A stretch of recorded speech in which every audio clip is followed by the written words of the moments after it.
Dynamic Thought, Lesson for Week 5. The objective or conscious mind is the outer or surface mind of mind. It is the finite mind of very close limitations. It receives impressions through the organs of sight, hearing, taste, touch and smell. It learns from books, speech, experience, and experiment. We have seen that the subliminal mind is one with the infinite mind of the universe, differing only in degree and not in kind. Yet this is useless if the objective mind does not make use of the potential powers lying dormant within. We have also seen that the so-called subconscious mind is pregnant with tremendous power, and that it is a wonderful intelligence far exceeding anything that the objective consciousness can grasp or understand. Further, that this is regulated and controlled by thoughts, impressions and suggestions coming through the conscious mind. Therefore, this great intelligence is ruled and governed, or ought to be, by the objective mind. Yet of what use is all this if the mind of the senses does not govern wisely, or does not govern at all, but lets the subconscious mind run amok, as it were, and acting upon instincts and false impressions, untruths and harmful suggestions, turn the whole life into an inferno of trouble and difficulty. Therefore, you will see that the objective mind, although very limited, is in a way the most important of all, at any rate as far as this life and consciousness are concerned, for through it the ego governs or can govern the whole of the submerged mind. The ego is the I part of man. It is his personal individual inner self. The real you is your individual ego. The real you within is seeking expression through your minds, and then through your brain and body and outer life. It can only do this properly when the will is strong enough either to carry out or force your minds to carry out the commands of the ego. Suppose the real inner you says to the will, I wish to succeed in this undertaking. We will imagine that this undertaking is a course or study which requires a great deal of application and perseverance, and a certain amount of sacrifice of pleasure for its accomplishment. It necessitates working while others are playing, the resisting of entreaties on the part of friends to join them in their pleasure. After receiving its instructions, the will passes on the order through the conscious to the subconscious mind. But unless your will is naturally very strong, it does this in a half-hearted manner, although this supposed course of study is of the utmost importance, for without it you cannot succeed in your professional calling. Yet the will is so weak it cannot impress this sufficiently upon the subconscious mind, with the result that there is very little driving force behind your efforts.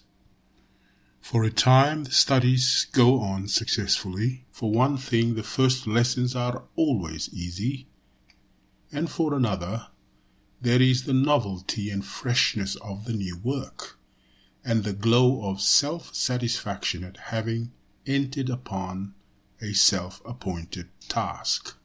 But after a time, the tasks get more difficult and require more application and concentration. The calls of friends to join them in their pleasures become more insistent, and the will, not being strong, can no longer deal with the situation. The will, through weakness, allows suggestions such as, "This task is too difficult. Others are enjoying life. Why should not you? Others can get on in life without working themselves to death. So why not you?" To pass down into the subconscious mind. The latter, knowing no better and acting entirely upon suggestion, responds accordingly, with the result that the lessons are flung aside, games are indulged in instead, and another failure is written large on the scroll of your life. Suppose, on the other hand, that your will has been reinforced by affirmations. First, the subconscious mind is deeply impressed. It realized that this self-imposed task has to be accomplished somehow, no matter what the cost may be in hard work, perseverance, discomfort, and self-sacrifice. Therefore, from the very first, there is great driving power put behind your efforts.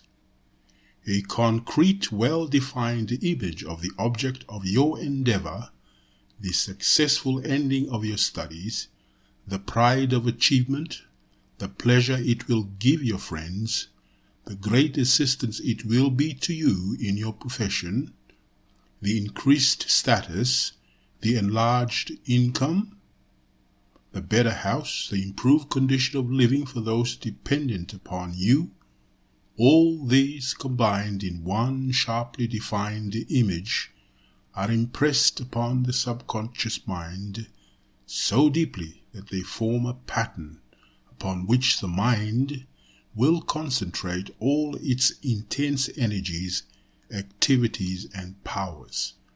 The energies and powers of the mind, working on definite lines laid down by the will, create in the life a complete replica of the image which has been held in the mind.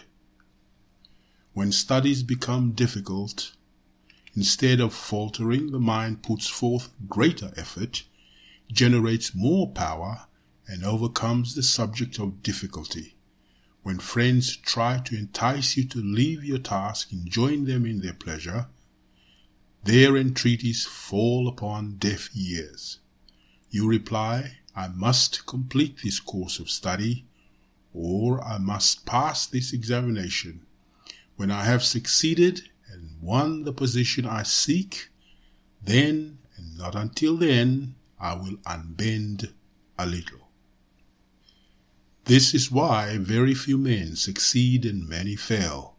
Most men have not the staying power to succeed. They have the desire to succeed, but they lack the force of character and the necessary willpower to carry their plans to fruition. Some men are full of splendid ideas, but they never carry them out. They see the opportunities, but lack the strength to take advantage of them. Such a man always has plenty of excuses for his non-success. Any reason but the right one. He will never admit that it was his will that failed. Circumstances, he tells you, were against him. Nobody would help him at the critical moment. Something or other happened which accounted for his failure. And so it was that he gave up his little business just at the moment when it needed but a little push to get it past the corner on the road to a permanent success. Now he works for another man, and for the rest of his life will be a servant, and nothing but poverty and the workhouse to look forward to in his old age. The number of men endowed with the necessary strength of will to succeed by willpower alone is comparatively small. For one who can succeed in this way, there are thousands who must fail. These thousands of failures might be turned into successes if they only realized the power within them and understood the wonders that can be wrought from affirmations and mental imagery. Men and women endowed with but the ordinary amount of willpower can achieve success beyond their wildest dreams when they have learnt to use their true inward powers and to reinforce their wills by the use of affirmations and mental imagery. But it must not be thought that because you are being taught valuable metaphysical knowledge that you can neglect the will. On the contrary, the training of the will is of the utmost importance. In order to succeed, you need imagination and vision, faith in yourself, and the power within you. But more than all else, staying power is required, and this is largely dependent upon the strength of the will.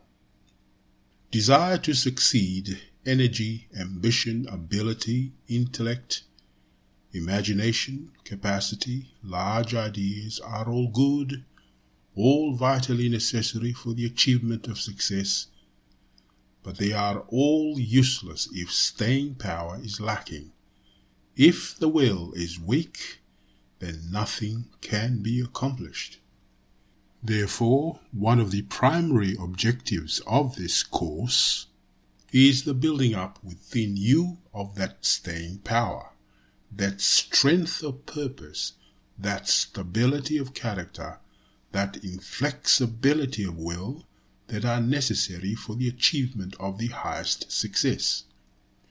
While it teaches valuable metaphysical knowledge which gives you a tremendous advantage in life because it reveals to you your inward powers and shows you how to use them, yet these powers and forces have to be controlled by your will. Otherwise, they may work harm instead of good. Do not misunderstand me. I do not teach that, except in a very few cases. Success can be won by willpower alone. It is not willpower that creates, inspires, and attracts success. It is the subliminal mind that is the fountain of perpetual power and the storehouse of wisdom. It is the subconscious mind that provides the driving power, but it is the will that provides the staying power. The ego decides what is to be done. It is the will that compels the subconscious mind to carry out the wishes of the ego. It is not the will that executes, it is the power of the subconscious mind. All other systems of instruction with which I am acquainted teach a series of gymnastics for the objective mind, and a kind of will training by brute force. It is a joyless quest seeking success along these lines. It is equivalent to starting a motor vehicle without first switching on the ignition. Scientific thought arouses the latent powers within, puts the student in touch with all the cosmic forces, and trains the will in order to direct them toward the accomplishment of his ambitions. The ordinary and time-honored way of trying to develop the will by brute force is almost always unsuccessful, and even when it succeeds, it is an extremely slow and painful method. In this course of lessons, the strength of the will grows almost imperceptibly. All the affirmations and exercises, if done systematically and thoroughly, will strengthen your willpower out of all knowledge. If you will pay great attention to the affirmations and persevere with the visualizing, you will find that your willpower will increase to such an extent that you will become a new creature. Therefore, pay the greatest attention to these things so that your willpower may increase and its development keep pace with your increase of knowledge. Affirmations rob the training of the will of half its terrors.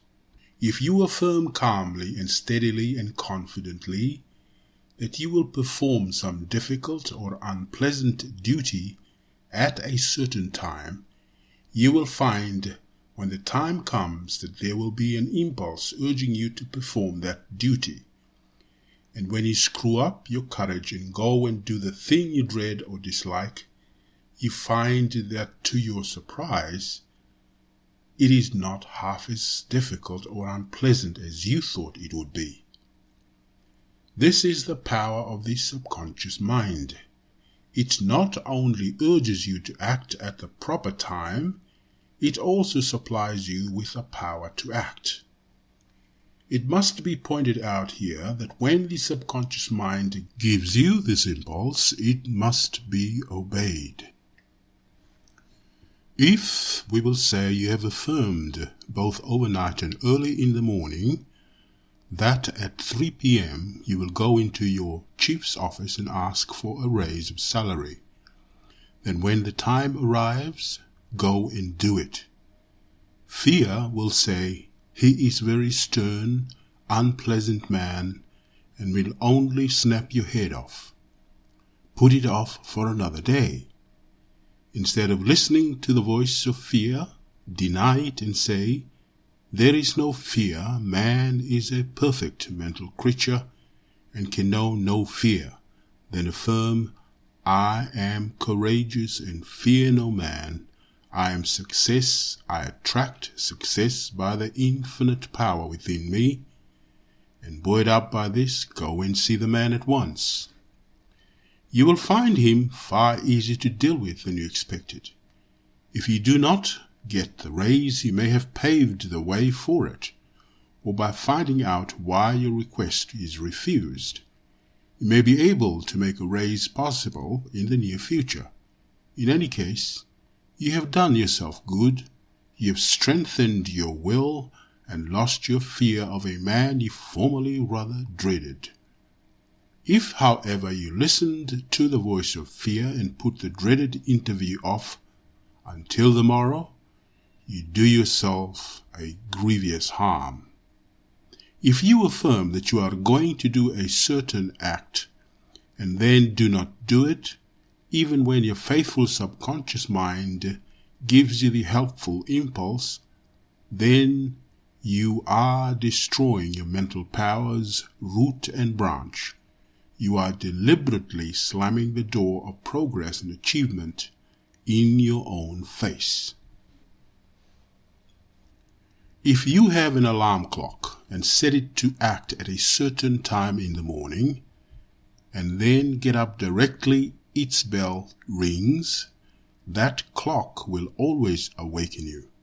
If, on the other hand, you turn over when the bell rings and go to sleep again, instead of rising, then never again will you be able to hear the clock ring.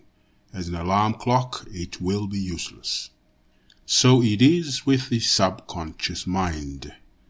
When it prompts, obey it, for if you do not, it will soon cease its promptings, and this wonderful power will be lost to you. So you see that by the use of affirmations you can so influence the powers within you that things impossible to you before become comparatively easy of accomplishment, the only condition being that you act with decision, that you go fearlessly forward and do exactly what you have planned to do. Now, I want you from this time forward to do each day something that is unpleasant or difficult, but which you really ought to do. It may be that you really ought to go to your dentist. You are aware that your teeth are getting rapidly worse, and that the dentist could stop the mischief if he were given the opportunity, thus saving you much pain, loss, and ultimate expense.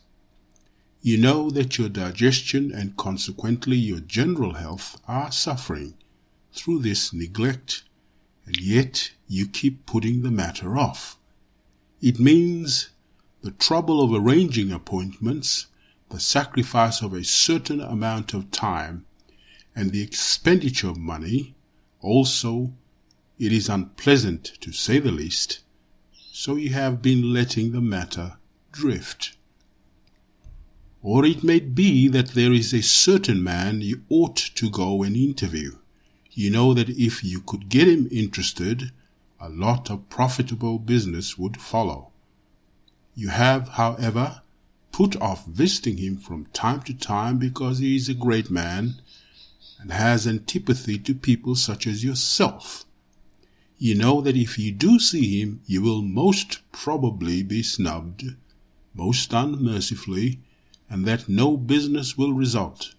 For these two reasons you have avoided what promises to be an unpleasant interview. Whatever the unpleasant duty may be that you decide to perform, you should prepare the way by denials and affirmations. For your visit to the dentist, you can deny and affirm as follows. There is nothing to fear at the dentist. There is nothing that he can do to me that I cannot take smiling. Therefore, tomorrow at 11 a.m. I will write or phone for an appointment with the dentist. He will put my mouth in splendid order, and this will benefit my health. After saying the affirmation over several times, visualize a picture of yourself in your office. You see yourself look at the clock on your desk. It is 11 o'clock. You see yourself take out the telephone and ring the dentist and hear yourself arrange an appointment, or you see yourself dash off a note to your dentist asking for an appointment. Next, you picture yourself in perfect health and your mouth in splendid order. The next day, you will have no difficulty in carrying out what you have affirmed. If it is a difficult interview that you decide to undertake, make the affirmation for 3 or even 7 days, if possible, before the interview takes place. Proceed as follows. Raise yourself up mentally into your perfect world of mind and deny fear. Say, I am a perfect, radiant mental creature. I am one with the infinite universal mind. Therefore I am full of courage. No one can make me afraid. On, say the day, at noon or any other time you can arrange, I will interview Mr. So-and-so. He will hear what I have to say, and the result of the interview will be satisfactory to me. I do this not by hypnotic power, which is evil, not by mind domination, but by the law of attraction. After affirming in the usual way, visualize your interview. Imagine yourself engaged in conversation with the person who seems interested in what you are saying. See yourself entirely at ease and quite natural in your manner. See yourself making a satisfactory end to your interview. Do this very earnestly every night and morning until the interview takes place. When it does take place, you will find it will be more satisfactory than ever you had dared hope. When you have learnt in this way to act with courage and decision, you can leave off using affirmations for such small matters and use them for more important things. As you progress in scientific thinking, you will find wonderful possibilities opening up before you, so that you will always find a use for all the time that you can devote to denials and affirmations. As you advance in knowledge and power, you can transfer your affirmations to more difficult problems. Your character is constantly growing in strength and virility, and things that were impossible at one time become easy of accomplishment, but always front of you lie fresh fields to conquer. There is no limit to the life of the mind. Before every affirmation, make the great mind cleansing denial. There is no evil. And its complementary affirmation, only infinite good. Every time that you make use of these, you have taken something evil out of your life, and in its place put something good. If you use them 100 times a day, it will not be too many. You cannot use them too much.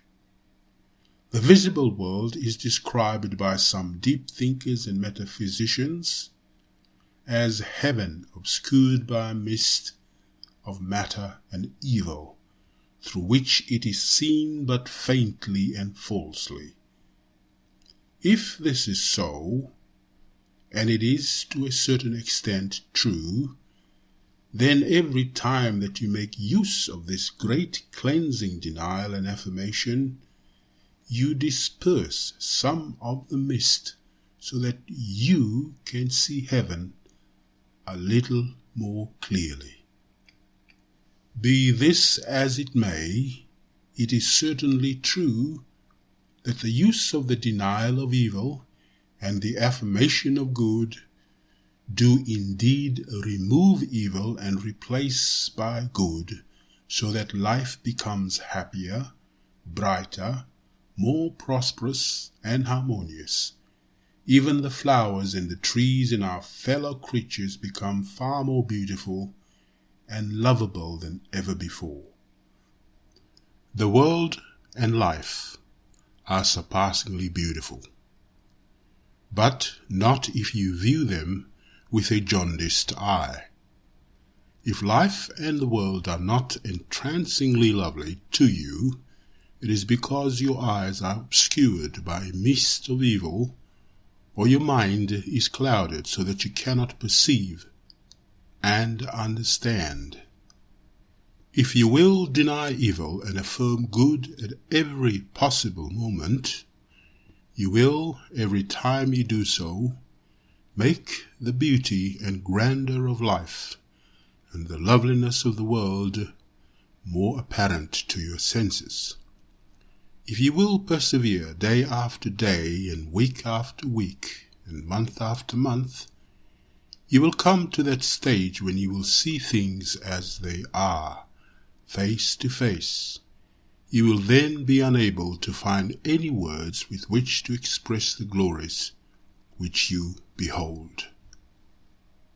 And not only do beauty and loveliness, happiness, joy, and content come through the denial of evil and the affirmation of good, but the same thing applies to circumstances.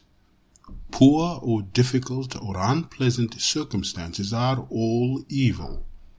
Poverty, lack, and want are, like disease, quite foreign to that which we know as good. By the denial of evil, we cast out all these undesirable conditions from our lives, and by the affirmation of good, we attract into our lives true success and prosperity and freedom from every kind of lack and limitation. Every time we do this, we make our lives a little better. It is by constant and continual use that we not only stem the tide of evil, but make progress in the right direction. Therefore, the denial there is no evil and the affirmation only infinite good should be as much a part of your life as breathing.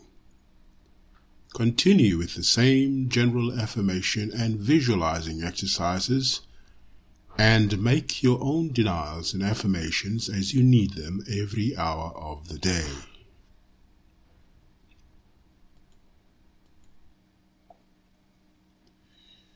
Meditation. Take a simple flower. Examine it carefully. Note its purity and sweet loveliness. All poets who have ever lived have never been able to describe adequately its beauty and fresh purity. This flower is an expression of the universal life of mind, as I am an expression of the universal life of mind. Therefore, we are brothers and sisters. There is only one life, one mind, the universal, and I and this flower are but individual expressions of that life and mind. This flower is a messenger from the unseen. It tells me there is no evil. The intelligence that produced this lovely emblem cannot be evil, cannot produce evil. Therefore there is no evil per se, only that which exists in my own animal mind. Therefore I hear the voice of the flower say in silvery accents, "There is no evil, only infinite good," and I am content. The Appendix. Continue to practice concentration upon one thought or image to the exclusion of all other thoughts and images until the mind is perfectly calm. When you have thoroughly mastered this and not before, you may begin to make use of this wonderful intelligence which you have harnessed to your service. This is explained fully in Lesson 11, but in order that you may start getting results at once, the following instruction is given. Just as you are falling asleep, calm and still the mind in the manner shown, and when you have succeeded, bring your problem before your mind and affirm that while you sleep, your subliminal mind will solve your problem and give you the answer in the morning. Next, dismiss the matter from your mind and go to sleep. In the morning, when you are awake, refuse to worry about your problem or engage in nerve-wracking thought about it. Instead, still the mind as before, and the answer will come.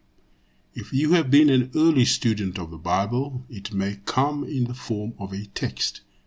If you have been brought up on proverbs and worldly wisdom, it may come in the form of some wise old saying. Or to some, it may come in the form of a whisper.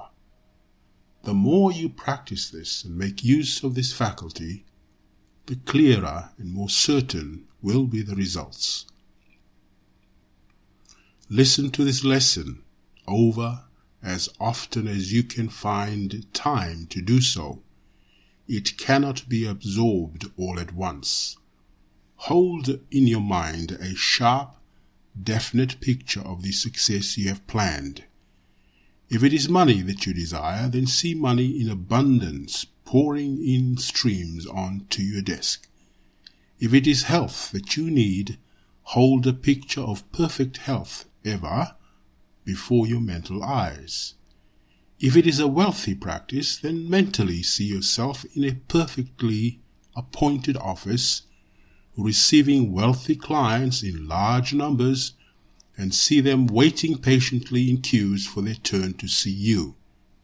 Whatever it is that you desire, no matter whether it be invention, genius, love, friends, house, lands, or service to others, picture it very definitely and distinctly, and hold this image over before your mind. Keep constantly calling it up, and every time that you do so, let the sight thrill you with pleasure. As you call up the picture, affirm, "I am success," and believe that it is already yours. Keep on affirming success and visualizing success, and it will surely come and in a much larger volume than ever you imagined possible. I wish you the highest possible success. And this ends week 5.